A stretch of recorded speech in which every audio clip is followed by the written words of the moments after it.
You didn't hire the wrong people. You taught the right ones to bring every decision to you. Every refund, every supplier switch, every holiday request, every hire below your senior team. You answered, so you became the answer. And now a call that used to take a day takes 3 weeks because it's stuck in a queue behind everything else in your head. You're working harder than you've ever worked. The growth rate's gone backwards. You've got a leadership team on paper and a bottleneck in the mirror. I've scaled 2 firms past 30 million, coached 200 plus founders, CEOs, and seen 12 of them through to an exit. Every single one hit this exact wall. So in this video, 3 things: why the decisions keep bouncing back to you, how to get the team to bring you the call instead of the problem, and the 1-page 4 columns that tells them exactly which decisions are theirs. Get that right and you stop being the bottleneck. You start getting your week back. So why does everything still come back to you? Here's the scene. It's Friday,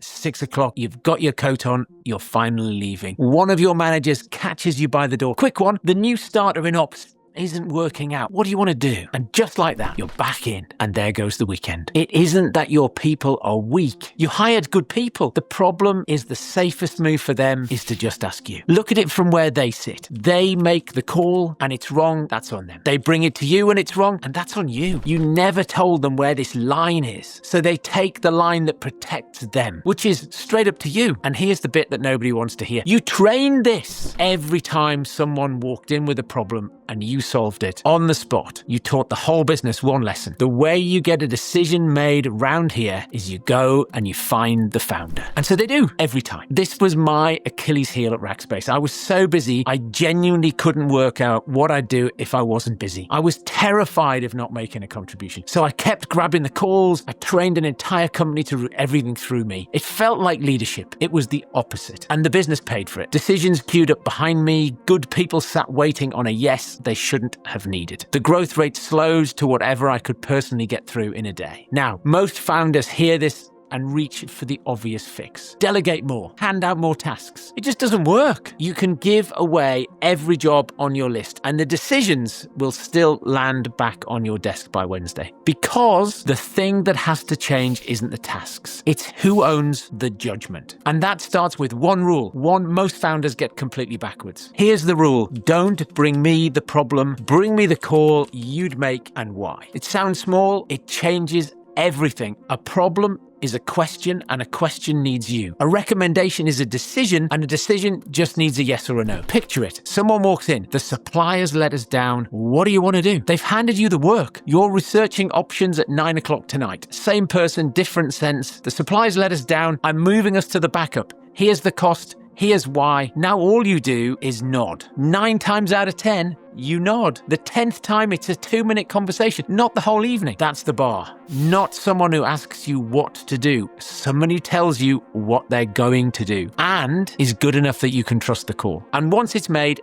everyone commits, even the ones who've argued against it. You disagree in the room and you commit in the corridor, not the other way around, where they nod in the meeting and then troop into your office one by one to reopen the conversation. So now, your people bring you plans instead of problems. That's a big step. But the plan still comes to you. The last move is to make sure most don't need to reach you at all. And for that, you need 1 page with 4 columns. This is the bit that almost nobody does. Sit down and write on 1 page who owns which decisions. 4 columns. Column 1, I decide. This is the big stuff. Senior hires, pricing, moves that reset the model, anything that bets the company. Column 2, they decide and they tell you. They've got the authority, you just want to know it happened. Column 3, they decide, you're consulted. They run it past you first, but it's still their call, not yours. And column 4, they just decide. You don't even need to hear about it. The difference between the 2 and the 3 is timing. Column 2, you find out after it's done. Column 3, you get a say beforehand, but the call is still theirs. Now, here's what happens the first time you do this. Honestly, most of what's sitting in column 1 has no business being there. Refunds, supplier choices, hiring below your senior team, the day-to-day spend you're still signing off, the location for the fucking Christmas party, all of it parked under the founder decides when it belongs in column 4 off your desk for good. So move it, then write 1 line at the top of the page. If it isn't written here,